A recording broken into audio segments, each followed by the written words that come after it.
Do you really need an interior designer, or it's just an extra expense? You know, there was a time I was asked this question by a stakeholder when I was carrying out a project. The person asked me, "Why are we paying you?" And the funny thing is, I never thought of answering that kind of question, and I was still quite young in my career. I did not have anything to say.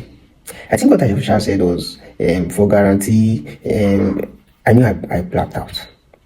At the end of the day, though, I was paid, yeah, but the thing was, I asked for professional fees. Of course, they understand the stakeholders understand when you want to pay contractors, the person doing painting, the person doing furnishing, the person doing lighting, right?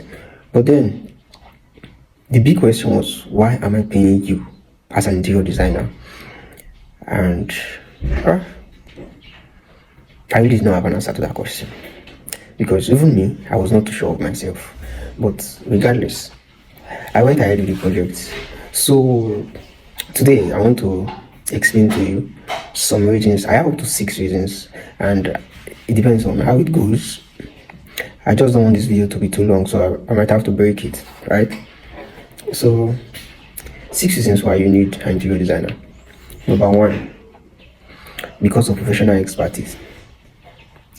You see this thing, interior designers, they've learned how to harmonize different elements in a space. When you want to carry out an interior design project, there are different elements to consider. Number 1 is the space itself. It's a very big element to consider, because in fact it's the most important element to consider, because not everything is possible in your space. You just need to know that. Of course, there's creativity. There is the part where you can come up with different ideas. Yes, it makes sense, but sometimes the takeoff might be too much, right? Then there's also understanding the lighting aspect of the space, the furnishing aspect of the space, and all.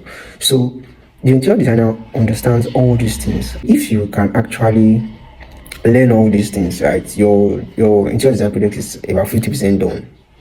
So if you think you can go and learn it by yourself, you know what you want, you probably don't need an interior designer. But hold on, I'm not done with the video. You're also paying the interior designer to improve the functionality of your space. That's just the truth. A space is not judged by its beauty. Interior designers know this. The fact that a space is aesthetically pleasing does not mean the space is functional. You see, people may not understand this. You may think, I think this is a very random information. You go around, you see a space has to be functional and aesthetic at the same time. You really don't know what it takes to make a space functional. The most common one now should be people having to put what is this called again? Island in their kitchen space, right? Sometimes your kitchen does not need an island. There's a purpose for island. Sometimes your space is too small for an island. You see people having putting islands with the size of a coffee table in their space, and it's just so funny. You just want to share what you are seeing online, and sometimes it doesn't make sense, right? Then, apart from the one that people are trying to bring things that are not necessary, even though it's beautiful in their space, there was a time I saw the woman. I went to a corporate office, I went to a government office. I'm not going to mention the organization itself, but it was a government office. So this woman, of course, is a government worker, and she had been working for about 15 years.